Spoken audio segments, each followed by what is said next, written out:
The Ephraimites were troublemakers.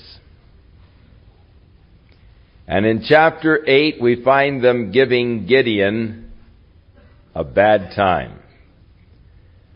But we see with what splendid diplomacy Gideon deals with these Ephraimites. They came to Gideon, and they began to chide him sharply because he had not called them to go with him against the Midianites. Now it is interesting to note that they came to him after Gideon had the victory. And it was assured that Gideon had the enemy on the run. Then they came to him and said, "Why didn't you call us to come out and help you against these Midianites?" And they really began to give him a bad time, chided him sharply. But Gideon said, "Well, what have I done compared with what you have done? Actually, you captured the 2 kings. And really, what have I done in comparison?" Well, Gideon only wiped out 120,000 of them. And so, yet, very diplomatically, he handles the situation very well. These guys are hot-tempered. They come and they start making this ridiculous kind of an accusation. And Gideon, I feel, handles the situation very, very well. Perhaps a little bit too well, as far as the Ephraimites themselves are concerned. Because later on they tried the same trick with another fellow, Jephthah, and he didn't handle it so well. But Gideon was very gracious in his dealing with them. Verse 2, he said, "What have I done in comparison with you? Is not the gleaning of the grapes of Ephraim better than the vintage of Abiezer?" In other words, you guys came in and the gleanings that you got, the leftovers, are really better than the vintage that we took. And God hath delivered into your hands the princes of Midian, Oreb and Zeb. What was I able to do in comparison to you? Then their anger was abated towards him when he said that. So it was just a very gracious thing on the part of Gideon. I look at Gideon and I must admire the man. There is I feel, a true humility in this man. Admirable quality. When the Lord actually called him to lead the Israelites against Midian. You remember he said, "Lord, I can't do that. My father's house, is really nothing, and I am the least of my father's house. Who am I to do this?" And yet, he was the kind of a fellow, when convinced of the call of God, went at it in a very sincere way. Now when he could really be glorying in the victory over the Midianites, take this as an opportunity to really, pride himself. It wasn't so. Now, perhaps he learned, and learned well, the fact that God wanted the glory in the battle. You remember, that's why God narrowed his army down. That's why God cut them down from 22,000 to 300. In order that God would get the victory for whatever was accomplished. Sounds like the fire department wants you to know they're at work tonight. So Gideon came to Jordan. He passed over with 300 men that were with him, who were faint. Still they were pursuing the enemy, for there were still some 15,000 of the enemy still alive. They had wiped out 120,000. 15,000 were still alive. And so he's pursuing. That's a pretty brave thing. With 300 guys, you're chasing 15,000. That's all right as long as they're running, but what if they turn around? And so it's really a very commendable thing that he is still doing, but his men are tired at this point. Now, an interesting thing to me is that there are still 300 Up to this point, he hasn't lost a single man in this battle. God has done a pretty thorough job in wiping out the enemy. And no wonder Gideon was not about to take the credit and is willing to let other men glory, but he wouldn't glory himself. And so they came to the city of Succoth, and they said to the men of Succoth, "Hey, give some bread to my men because they are faint and all." And they said, "Look, fella, is the enemy in your hand? No way. We just saw 15,000 of them go by. There's only 300 of you guys. And we don't want to be guilty of helping you, because if we help you, then if you be defeated by them, they'll come back and get us." And so they refused to feed Gideon's men. Gideon says, "When I return with their heads,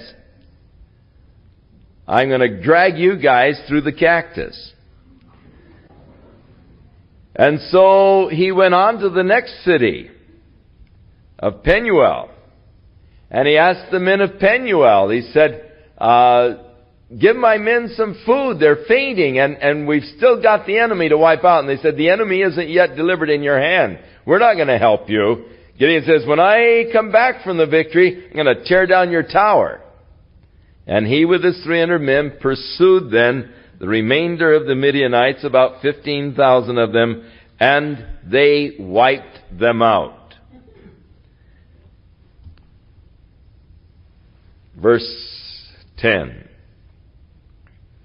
There is already fallen about 120,000 that drew the sword. There were about 15,000 that were now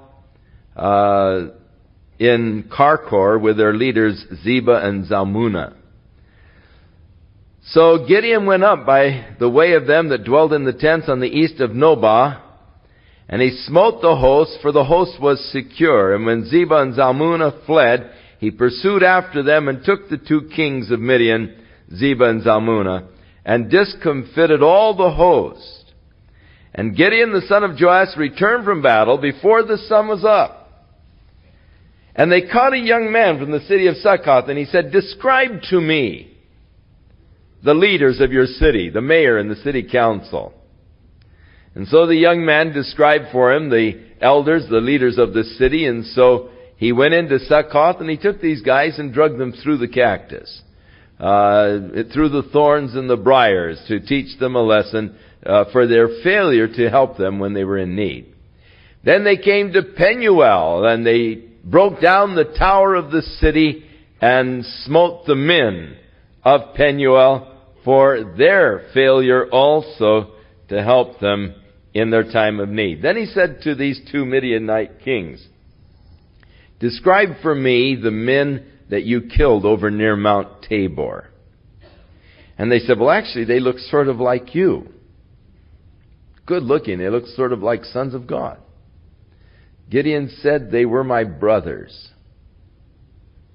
If you would have spared their lives, I would now spare yours, but you killed my brothers." And so he said to one of his young boys, he said, "Rise up and kill these fellows."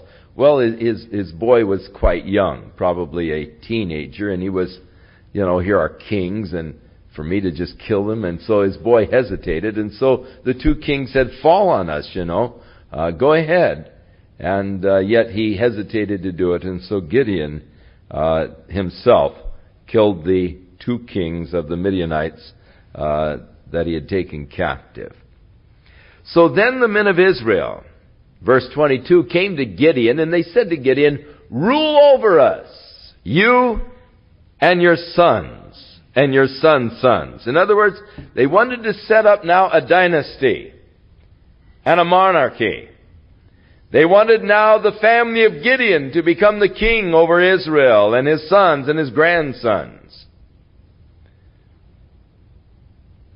But Gideon again shows remarkable character.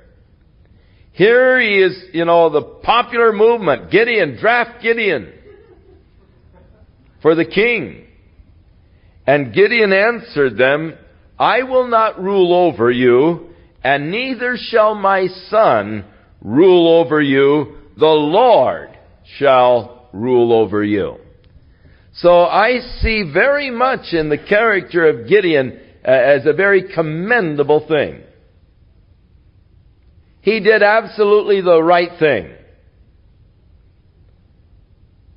The Lord rule over you.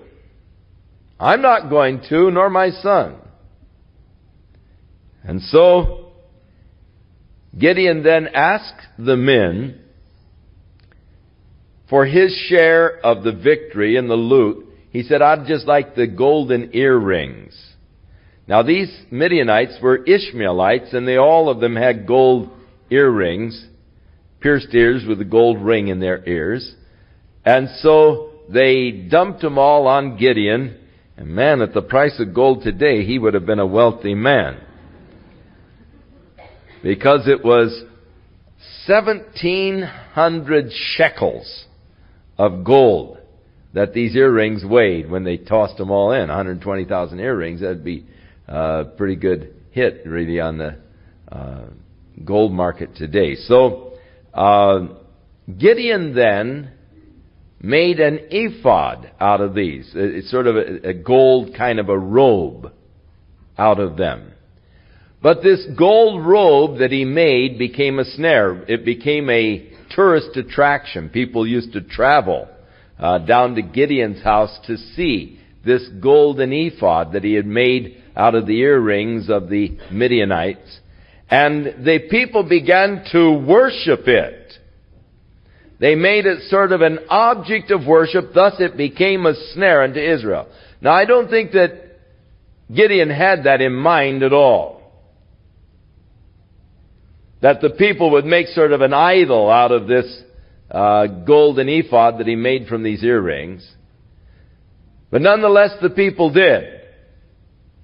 Now at that point, I think was where Gideon did make a mistake. When he saw how the people were, sort of revering this gold ephod, he should have just tossed the thing in the fire, melted it down, and made a gold brick or something. And so if he was guilty of any mistakes, it was this: his allowing the ephod to remain after the people had made an idolatrous kind of a symbol of this ephod. And thus the children of Midian were subdued, and they did not lift their heads up against the Israelites, and there was quiet in the land for 40 years during all of the days of Gideon. And Jerubbaal, who is Gideon, and he received that name when he knocked down the altar of Baal that belonged to his dad, the son of Joash, went and dwelt in his own house. Now, he was a pretty prolific guy. He had 70 sons begotten, for he had many wives. And his concubine that was in Shechem, she also bare him a son, whose name was called Abimelech. And Gideon the son of Joash died in a good old age, was buried in the sepulchre of Joash his father in Ophrah, which is of the Abiezrites. So it came to pass that soon after Gideon was dead, the children of Israel turned again and went whoring after Balaam, made Baal Berith their god. And the children of Israel remembered not the Lord their God, who had delivered them out of the hands of all their enemies on every side, and neither showed they kindness to the house of Jerubbaal or Gideon, namely in this, that according to all the goodness which he had showed unto Israel. Now, here's what happened. After the death of Gideon, this Abimelech, who was the son of his concubine in Shechem. Now,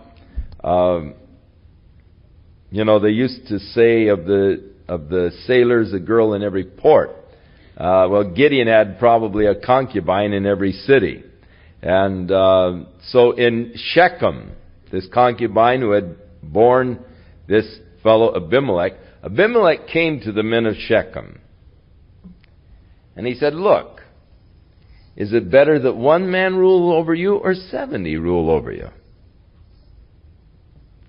One man who is your brother, who comes right out of Shechem, who understands your needs and all. or all of the sons of Jerubbaal?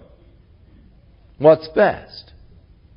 And so he convinced the men of Shechem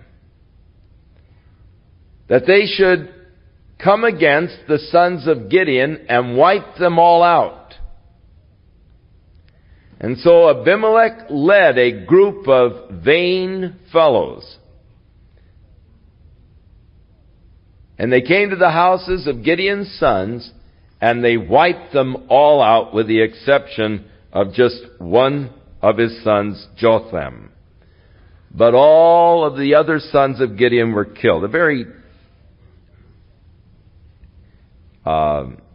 reprehensible action on the part of Jerubbaal, unconscionable. But Jotham hid himself. And all of the men of Shechem gathered together, and all the house of Millo, and they went and made Abimelech king by the plain of the pillar that was in Shechem. Now when Jotham heard that they had made Abimelech the king, he went to the top of Mount Gerizim, which is above the city of Shechem. And it is sort of a natural amphitheater. From the top of Gerizim, you can call down in the valley and they can hear you quite plainly. Sort of a natural amphitheater. It is an interesting thing to me how far sound travels over there in that land. You think of Jesus speaking to a crowd of 10,000 people.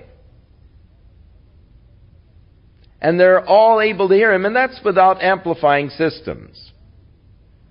And it sounds sort of far-fetched or preposterous. But there are many places in the land where the acoustics are just, natural acoustics are really fantastic.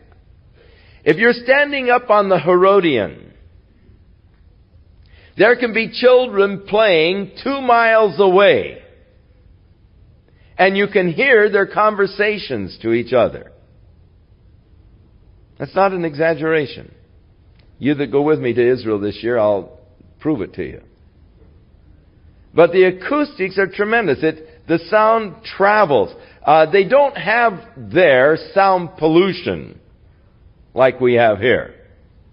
Here our sound decibels are rising year by year, and all of the sounds that we're subjected to, there's sound pollution. Over there, you can hear children miles away, dogs barking and so forth. As the children are playing, you can hear them laughing, screaming and all, a couple of miles away. And it's just, sound really carries over there. And I don't know what phenomena it is that creates it, but sound would have to carry for Jesus to be able to address such large multitudes of people. Even down by the beach, there at Caesarea, right near the Mediterranean, in an amphitheater that is there that was built by the Romans, I can stand on the stage and drop a pin and you can hear it sitting up there in the amphitheater with several hundred people. The sound just carries very well. The acoustics are quite interesting in many areas of the land. And the Sea of Galilee, same thing. The sound really carries, and of course that's where Jesus was addressing so many people. And also there at the Temple Mount where Jesus addressed so many people. So, this Jotham, the son of Gideon, the one that Abimelech didn't kill, went up to the top of Mount Gerizim. And here is Shechem down below. Now Mount Gerizim is a pretty good, climb to get up to the top of the mountain. And he knew that he had a good running distance on the guy, so he stands up there and really tells them off. And rebukes them for what they have done. Actually, he preaches sort of a parabolic type of a message. He gives a parable how that the trees of the forest came to the olive tree and they said, "Rule over us." And the olive tree said, "Should I leave my fatness and so forth and rule over you? No way." So they came to the fig trees and said, "Rule over us." And the fig tree said unto them, "Should I forsake my sweetness, my good fruit? No way." And so they came to the vine and said, rule over us. And should I forsake the wine and so forth? That cheers God and man to rule you? No way. And so they came to the bramble and said, come rule over us. Now, of course, he's calling, in essence, this Abimelech a bramble. And you guys have, you're settling for a bramble to rule over you. And having finished his rebuke and his speech, rebuking them for the evil of that they had recompensed to Gideon. Here, Gideon had become your deliverer. He freed you from the hand of Midianites, and now this is the way you treat, Gideon and his offspring. And he gave them a real rebuke. Then he took off running as fast as he could go. And as I say, from the top of Gerizim, you got a good lead on anybody that might want to chase you. So Jotham got away from them. Now he said, if you've done a good thing, great, rejoice in Abimelech. But if not, then let fire come forth from Abimelech and devour the men of Shechem and the house of Milo. And let fire come out from the men of Shechem and from the house of Milo and devour Abimelech. In other words, let there come strife between the men of Shechem and Abimelech. And Jotham ran away, and he fled to Beer and dwelt there for the fear of Abimelech his brother. Now Abimelech reigned for 3 years, and God sent an evil spirit between Abimelech and the men of Shechem, and the men of Shechem dealt treacherously with Abimelech, in order that the cruelty that was done by Abimelech might be avenged. And so the men of Shechem began to set an ambush for him at the top of the mountains, or for the people, and they robbed all of those that were going along that way, and it was told to Abimelech. Then this guy Gael, sort of a big mouth kind of a guy, said to the men, he came with his brothers, and he went over to Shechem, and he said to the men of Shechem, now look, fellas,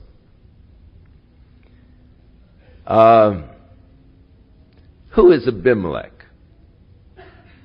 And who is Shechem, that we should serve them? Is he not the son of Jerubbaal, and Zebul his officer? Serve the men of Hamor, the father of Shechem, for why should we serve him? In other words, he's an outsider. We ought to be serving Hamor and his family. Let them be the kings. And he said, would to God the people were all under my rule, because I could really do a good job here, Who's Abimelech? And so he said, if you would just commit yourself to me, I would remove Abimelech. And so he called to Abimelech and said, increase your army. And so when Zebul, the ruler of the Hittite city, heard the words of Gael, the son of Ebed, his anger was kindled, and he sent messengers unto Abimelech privately, saying, behold, Gael, the son of Ebed, and his brothers are come to Shechem, and they are fortifying the city against you. Now therefore, come by night, and the people that are with you, and lie in wait in the field, and it shall be in the morning, as soon as the sun is up. You shall rise early, and set upon the city, and behold, when he and the people that is with him come out against thee, then may you do to them as you find occasion. So Abimelech rose up, and all the people that were with him by night, and they laid wait in Shechem in 4 companies. And Gael, the son of Ebed, went out and stood at the entering of the gate of the city, and Abimelech rose up, and the people that were with him, and lying there in wait. And when Gael saw the people, he said to Zebul, behold, there come people down from the top of the mountains. And Zebul said, no, that's just an illusion. That's just the sun rising and the sun coming down. It looks like people, just an illusion that you see. So Gael spake again and said, look, there are people coming down by the middle of the land. Another company is coming along the plain of Meonim. And then said Zebul unto him, okay, where's your mouth now? And you said, who is Abimelech, that we should serve him? Is not this the people that you have despised? Go out now and fight with them. So, in one of those positions, okay, now where's your mouth, man? You've been saying, who is Abimelech? There he is. Go out and take him on. You said, if he were just here, I'd handle him. So Abimelech chased him, And many were overthrown and wounded, even to the entering of the gate. And Abimelech dwelt in Arumah, and Zebul thrust out Gaal with his brothers, that they should not dwell in Shechem. And it came to pass on the next day, that the people went out into the field, and they told Abimelech. And he took the people, and divided them into 3 companies. And he laid in wait in the field, and he looked, and behold, the people were come forth out of the city. He rose up against them and smote them. And Abimelech and the company that was with him rushed forward and stood in the entering of the gate of the city. And 2 other companies ran upon all the people that were in the fields, and they killed them. And Abimelech fought against the city all that day, and he took the city, and killed the people that were therein. And he beat down the city, and sowed it with salt. And when all the men of the tower of Shechem heard that they had entered into the fortress of the house of the god Berith, and it was told Abimelech that all the men of the tower of Shechem were gathered together, Abimelech got up to Mount Zalmon with his people, and he began with his axe to cut down the boughs from the trees. He laid them on his shoulder, and he said to the people, "Follow my example." So they all cut down the boughs. And he came to the tower and laid these boughs around it, set fire to them, and actually cremated the people who had sought refuge there in the tower. About 1,000 men and women. So it was a pretty good-sized tower, actually.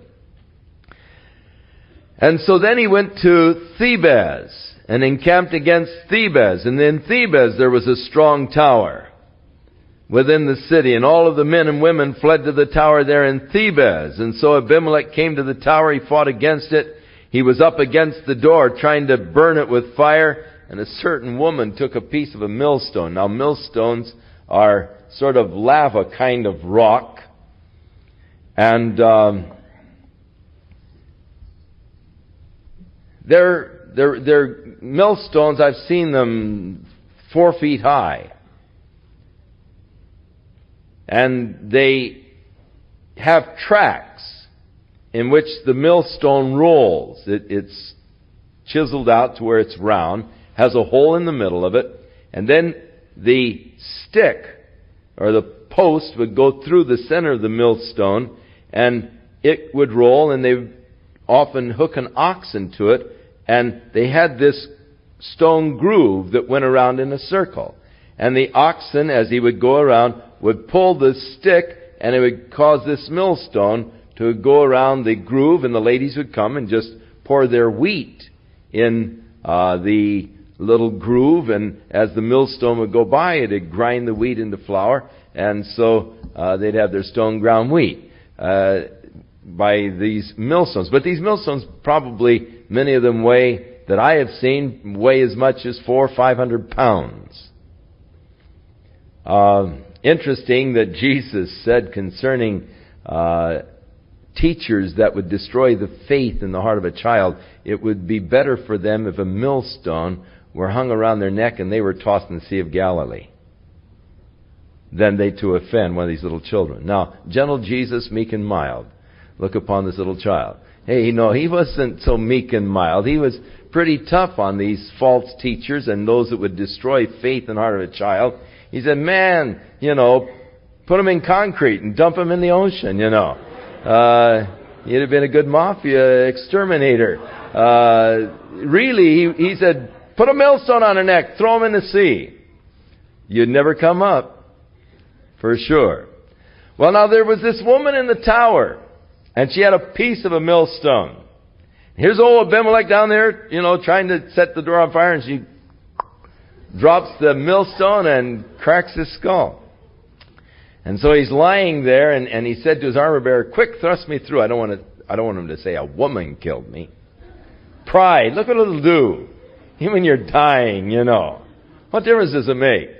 And so the guy thrust him through anyhow, so they didn't say a woman killed him. But so Abimelech was wiped out, and the evil that he did against Gideon's sons was sort of recompensed. Now in chapter 10, we go through a series of judges quite rapidly. After Abimelech, there rose to defend Israel Tola, a man of Ishkar, from the tribe of Ishkar. He dwelt in Shamir in Mount Ephraim. He judged Israel for 23 years. He was buried in Shamir. And after him, there arose Jair, a Gileadite, and he judged Israel for 22 years. Now he had 30 sons that rode on 30 ass colts, and they had 30 cities, which are called Havoth Jair unto this day, which are in the land of Gilead. And Jair died and was buried in Kaman. And the children of Israel did evil again in the sight of the Lord, and they served Balaam and Ashtaroth, the gods of Syria, the gods of Sidon, the gods of Moab, the gods of the children of Ammon, the gods of the Philistines, and they forsook the Lord and did not serve him. So, here we go again, another apostasy where the children of Israel turn against God and they begin to worship every god that is around. Now, here was the hardest thing to comprehend. God, at the time of Jeremiah, when the people again were in an apostasy, God said to Jeremiah, has it ever been in any nation, in any land, where people have forsaken their gods? And yet Israel has forsaken me, the true and the living God. And they've worshipped these other gods. They have forsaken me, the fountain of living water, and they have hewn out for themselves cisterns that can hold no water. God was appalled by the thing. Hey, this doesn't happen. People don't forsake their gods, even that are not gods. And yet the children of Israel, it seems, were perennially forsaking God and turning to idolatry. Unthinkable. And yet they did. So this is just another one of the apostasies. Actually, it is the 6th time that it has been recorded that they forsook God and began to worship and serve these other gods. And the anger of the Lord was hot against Israel. He sold them this time into the hands of the Philistines and in the hands of the children of Ammon. And that year they vexed and oppressed the children of Israel for 18 years, and all the children of Israel that were on the other side of Jordan in the land of the Amorites, which is in Gilead.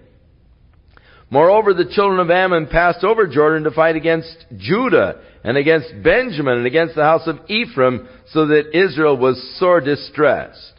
Now, Reuben, Gad, and half the tribe of Manasseh that was on the other side of Jordan, they were now being oppressed by the Amorites that were over on that area, who were in the territory before they had come. But then the children of Ammon passed on over Jordan and began to fight in the land of Judah and Benjamin and all, Ephraim. And the children of Israel cried unto the Lord, saying, we have sinned against thee, both because we have forsaken our God, and also because we have served Balaam. Double sin. Forsaking God one, serving Balaam two. And the Lord said unto the children of Israel, did not I deliver you from the Egyptians, from the Amorites, from the children of Ammon, from the Philistines, from the Sidonians, and from the Amalekites, and the Manoanites, who did oppress you, and you cried to me, and I delivered you out of their hand? Yet you have forsaken me and served other gods, wherefore I will deliver you no more. Go and cry unto the gods which you have chosen. Let them deliver you in the time of your tribulation. So Israel at this point had come to a very sad point in their history, where God said, hey, I've delivered you from the Egyptians and from the Amorites and all of these people, the Philistines, and now you've forsaken me.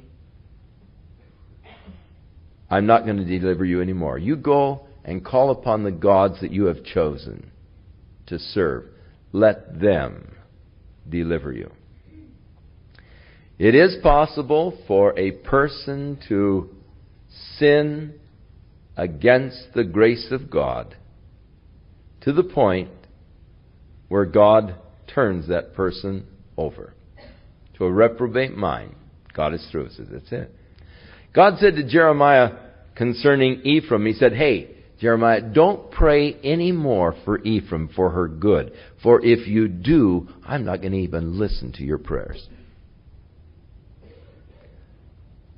To, Hosea, he said, Ephraim is given over to her idols. Let her alone. I'm through. Not going to deal with them anymore. I've had it. Tragic when God says of a person, hey, that's it. Not going to deliver you anymore. You've chosen to serve these other gods? You made your choice? All right, call on them. Let them deliver you from your tribulation. People oftentimes say it really doesn't make any difference which God you serve. You know, all roads lead to heaven. False. It makes a big difference, the God that you serve. But it really makes the big difference when you're in trouble. That's when the difference really shows up. When you're really needing help. And God says, cry unto the gods that you've chosen to serve. But they can't help me. So, the children of Israel said unto the Lord, we have sinned. Again confessing, do thou unto us whatsoever seems good to you. Deliver us only, we pray thee, today. And they put away the strange gods from among them. They served the Lord, and His soul was grieved for the misery of Israel. So God is a soft touch, I guess. And the people did the right thing, and God went ahead to deliver them once more. And the person that God chose at this time was Jephthah, the Gileadite, chapter 11. He became the 9th judge. He was a mighty man of valor. He was the son of a harlot, and Gilead begat Jephthah. And Gilead's wife bore him sons. And the wives' sons, when they grew up, they threw Jephthah out. And they said, you're not going to inherit our father's house. You're the son of a strange woman. So Jephthah fled from his brothers, and he dwelt in the land of Tob. And there gathered unto him vain men, who began to sort of pal around with him. And it came to pass in the process of time that the children of Ammon made war against Israel. And it was so, when the children of Ammon made war against Israel, the elders of Gilead sent to fetch Jephthah out of the land of Tob. And they said to Jephthah, come and be our captain, that we might fight with the children of Ammon. And Jephthah said unto the elders of Gilead, did you not hate me and expel me out of my father's house? Why are you now come, because you're in distress? The elders of Gilead said unto Jephthah, therefore we turn again to thee now, that you may go with us and fight against the children of Ammon, and be our head over all the inhabitants of Gilead. So Jephthah said unto the elders of Gilead, if you bring me home again to fight against the children of Ammon, and the Lord delivers them before me, shall I be your head? And the elders of Gilead said to Jephthah, the Lord be witness between us, if we do not according to your words. In other words, will you let me rule over you? So Jephthah went with the elders of Gilead. The people made him the head and captain over them. And Jephthah uttered all of his words before the Lord in Mizpah. And Jephthah sent messengers unto the kings of the children of Ammon, saying, what have you to do with me, that you've come against me to fight in my land? And the king of the children of Ammon answered and said to the messengers of Jephthah, because Israel took away my land when they came up out of Egypt, from Arnon even to Jabbok, and unto Jordan. And now therefore restore those lands again peaceably. So there was a little sort of a running feud. Jephthah sent, and he said, hey, why are you guys coming to fight, to take away our land? And they sent back and said, hey, we were here before you ever thought of being here. We lived here before you came, and you came and took the land away from us. So he wrote back to them another message and said, no way. We were willing to live peaceably. You came out against us. You started the fight, and we whipped you. And so the land belongs to us. We've been dwelling there all along. How come you haven't come sooner to reclaim it? Why didn't you take it then, if it was your land? So we've settled in it. It's our land. And so they then gathered together to battle. Now, at this point, Jephthah made a vow unto God. He said, Lord, if you will deliver these people of Ammon, or the Ammonites, into my hand, give me the victory over them, then I will sacrifice unto you the first thing that comes out of the door of my house when I return home, as a burnt offering unto thee. So God delivered the Ammonites into the hands of Jephthah, and he was coming home victorious, leading the armies. And who should come out the door of his house than his daughter, his only child, with a tambourine and a song that she had made up of the great victories of her father and how great a dad and everything he was. And when he saw her come out the door, he said, oh, sweetheart, you've brought grief to my soul today. And she said, Dad, whatever you've promised the Lord to do, go ahead and do. And so he told the vow that he had made.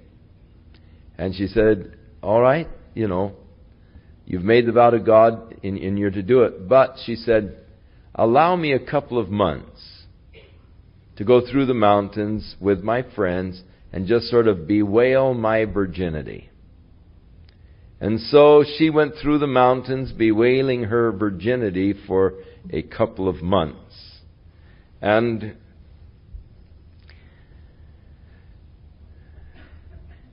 it came to pass, verse 39, at the end of 2 months, that she returned unto her father, who did with her according to his vow which he had vowed, and she knew no man.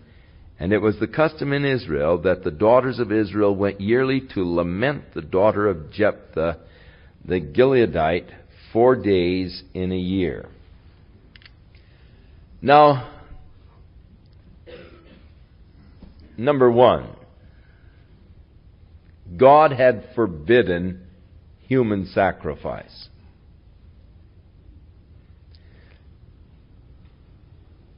There is a question of whether or not he actually killed her.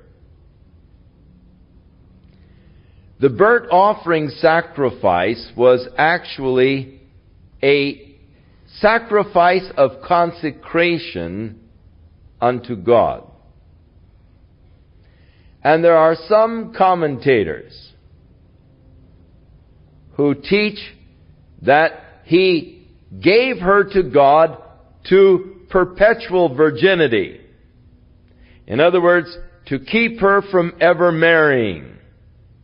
And she was consigned to a life of celibacy because of the vow her father had made. That is possible. It isn't probable, but it is possible. From the apparent reading of the text, he did this awful thing and actually sacrificed his daughter unto the Lord. However, I am convinced that God did not require it of him, nor would God require it of him. Under the law, where your first child actually was to be given to God, God made provisions for the redemption of the first child with an animal. And I'm certain that God would have allowed Jephthah to make a substitution for his daughter in this case.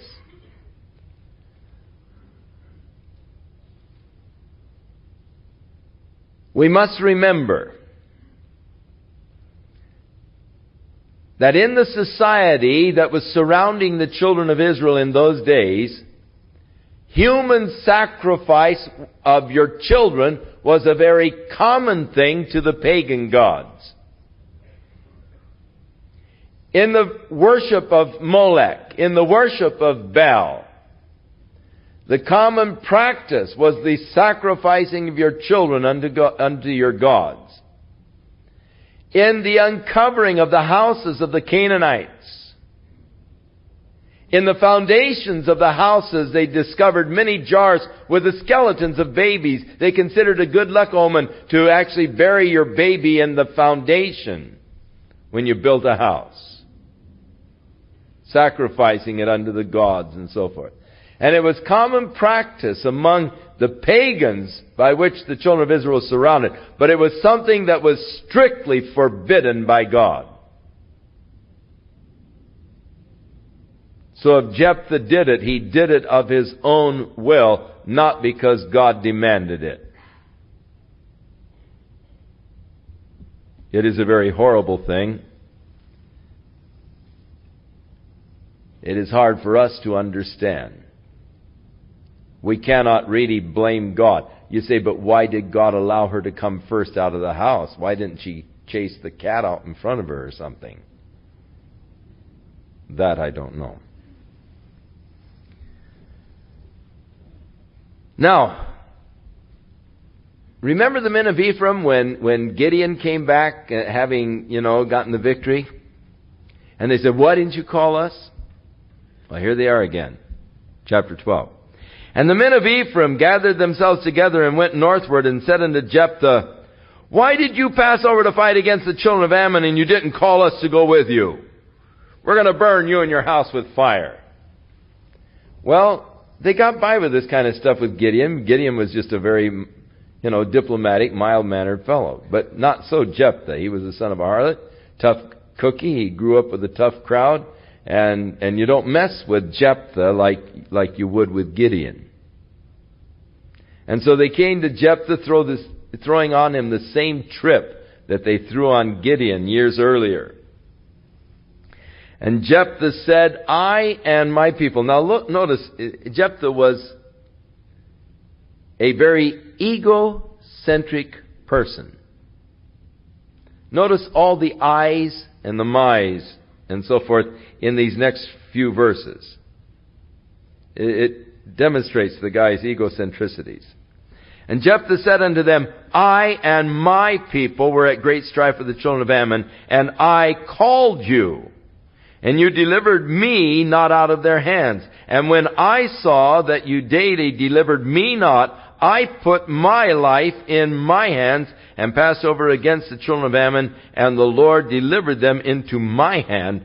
Wherefore then are you come up against me this day to fight against me?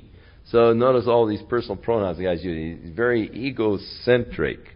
And Jephthah gathered together all the men of Gilead, and they fought with Ephraim. And the men of Gilead smote Ephraim, because they said, you Gileadites are fugitives of Ephraim, and among the Ephraimites, and from among the Manassites.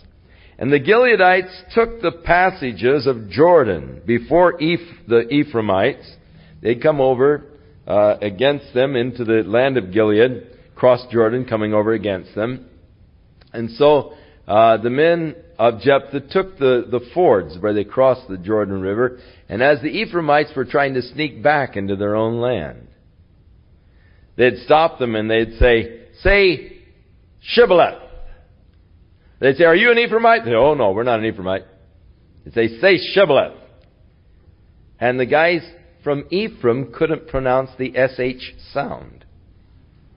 And they'd say Sibboleth. And they knew that they were then Ephraimites, and so they wiped them out. And some 46,000 Ephraimites bit the dust.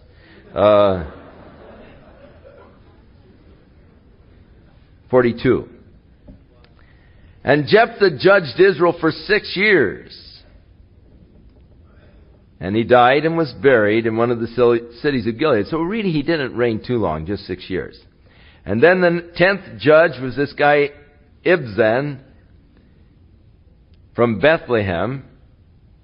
And his claim to fame was he had 30 sons and 30 daughters, who he sent abroad to marry, with the kings from other nations, and he took in 30 daughters from abroad for his son. So he shipped his daughters out and then took 30 daughters from other kingdoms for his sons. He judged Israel for 7 years. He was buried in Bethlehem. Then Elon became the 11th judge. He was from the tribe of Zebulun. He judged Israel for 10 years. And he was buried at Ajalon, in the country of Zebulun. Then Abdon became the 12th judge, the son of Hillel. And he had 40 sons and 30 nephews that rode on 70 donkeys. And he judged Israel for 8 years. These guys really didn't do very much. Not much is told about them. Now, again, the children of Israel did evil again in the sight of the Lord, and the Lord delivered them into the hands of the Philistines for 40 years. There was a certain man from Zorah. He was of the tribe of Dan. And his name was Manoah. And his wife was barren. And one day she was out in the field. And an angel of the Lord visited her there in the field and told her that she was going to become pregnant. She was going to bear a son. And through her son, God was going to begin delivering the children of Israel from the Philistines. Now the angel said the son is to be dedicated unto God. You're not to allow a razor to come to his head. A Nazirite vow, not cutting your hair. Also, he was not to drink any wine, strong drink, anything that came from the vine. For he was to be a Nazirite from his birth, dedicated. His life was to be dedicated unto God. A commitment of his life to God. Well, she was all excited. She ran and she told her husband about this man that met her in the field, told her that she was going to become pregnant and have a son, and that she was to not shave his hair and not give him any wine or strong drink. And he said, "What did he look like? And what did he tell you?" And he said, "Oh God, if it's really you that appeared, appear again so we can get some further instructions what we're to do with this child." So she was out in the field again. And the angel of the Lord appeared again. And she said, "Would you mind waiting here? My husband wants to meet you." So she ran and got her husband and said, "The man who appeared to me in the beginning is here again." So Manoah came running up and he said, I heard the story and I didn't know what to do. I just wanted to know, a little bit more instructions. She was sort of excited, and I wanted to make sure I got, the instructions straight. How are we supposed to raise this kid, and what are we supposed to do with him and all? And tell me again, So the angel repeated. He said, just like I told her. Don't give him any wine, anything that comes from the vine. Don't cut his hair. He is to be a Nazirite, dedicated unto God. And so Manoah said, "Look, he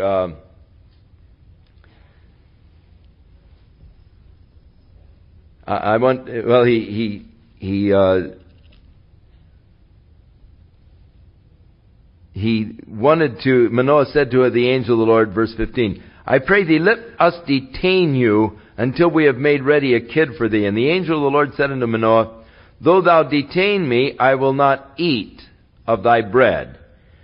And if you offer a burnt offering, you must offer it unto the Lord." For Manoah knew not that he was an angel of the Lord. So Manoah said unto the angel of the Lord, "What is your name? So that when your sayings come to pass, we might honor you." And the angel of the Lord said unto him, Why askest thou thus after my name, seeing it is secret? That word secret in the Hebrew is actually wonderful.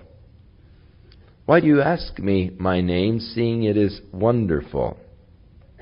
So Manoah took the kid with a meal offering, and he offered it on a rock unto the Lord. And the angel of the Lord did wondrously, while Manoah and his wife looked on. For while the fire was coming up, the angel stepped into the fire and ascended into heaven. And Manoah fell on his face and said, "Oh, we're going to be wiped out. We saw an angel of the Lord," or face to face. And his wife said, "Hey, what do you mean? If God wanted to wipe us out, why would he tell us we're going to have a baby and all this and give us all these promises?" And so he said, "Well, I guess you're right." So the level heads prevailed of Manoah's wife. So she bare a son, called his name Samson. And the child grew, and the Lord blessed him. And the Spirit of the Lord began to move him in times in the camp of Dan between Zorah and Eshtaol. And so the valley of Zorah and Eshtaol are actually 8 miles from Jerusalem towards Tel Aviv. And it's a very beautiful, fertile valley through there. It was part of the inheritance of the tribe of Dan. And so this is where he grew up, and God's Spirit began to move on him at various times. Now, Samson went down to Timnath, which was a Philistine city. And there he fell in love with one of the daughters of the Philistines. And he came home and he said to his parents, "I want you to go down and make arrangements for me to marry that girl." And they said, "Oh, come on, Samson. All these beautiful Israeli girls around here, why do you have to go down and fall in love with a Philistine?" Now, they didn't know that God was seeking an occasion against the Philistines. Samson, a self-willed young kid, he said, "Hey, don't give me a bad time. Just go down and make the arrangements."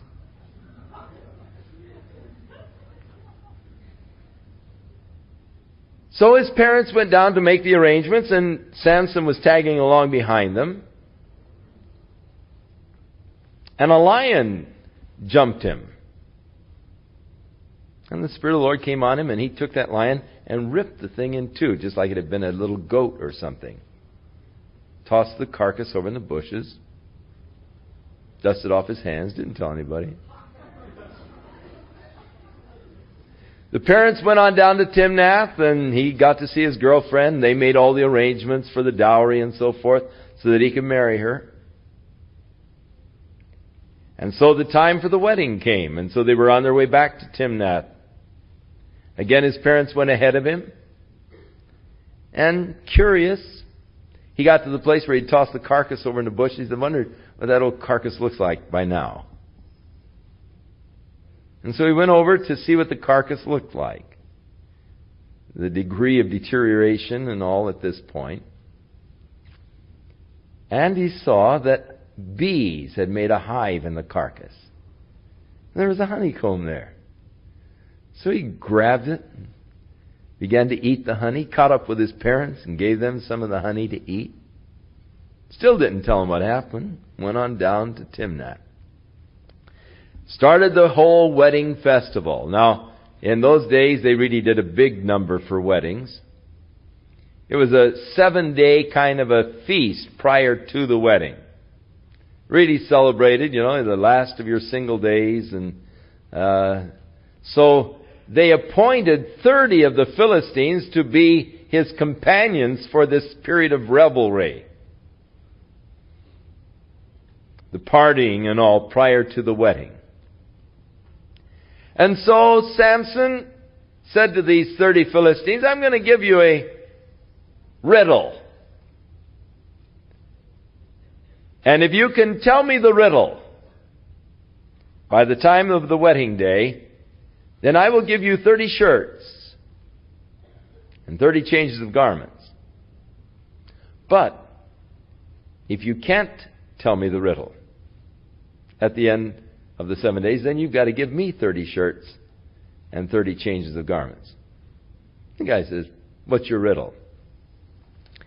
And so he gave to them the riddle. And he said, out of the eater came forth meat, and out of the strong came forth sweetness. And these guys for 3 days hassled with this thing.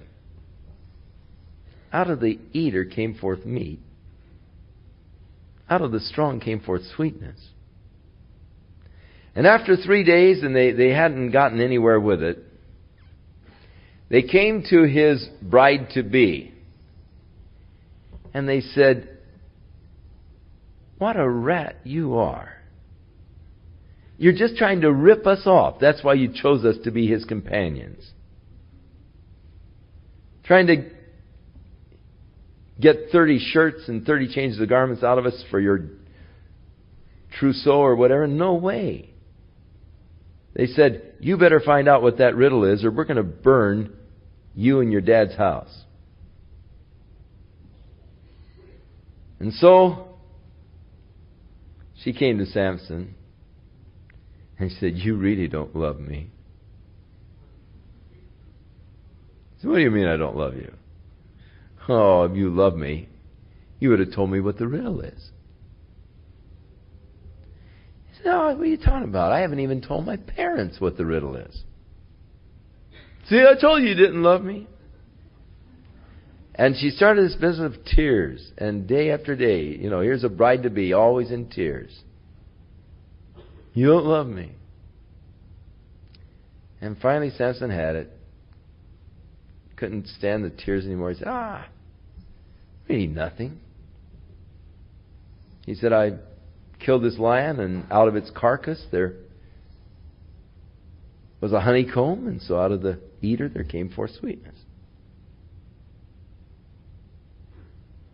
So she told these guys. And the day of the wedding came. And so Samson said, okay, what's the riddle, fellas? And they said, what's stronger than a lion and what's sweeter than honey? And he really got angry. He said, if you hadn't been plowing with my heifer, you'd have never found out. That's an interesting, I imagine, a colloquial kind of a phrase in those days. Calling your wife a heifer.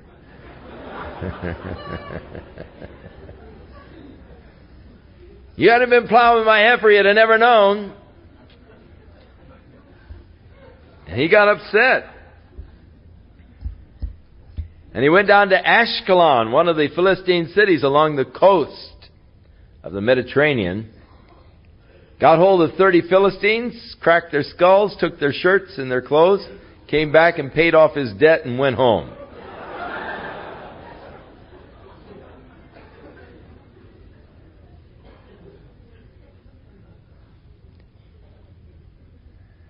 After he cooled down, he came back to see his wife, and that's where the next problem began.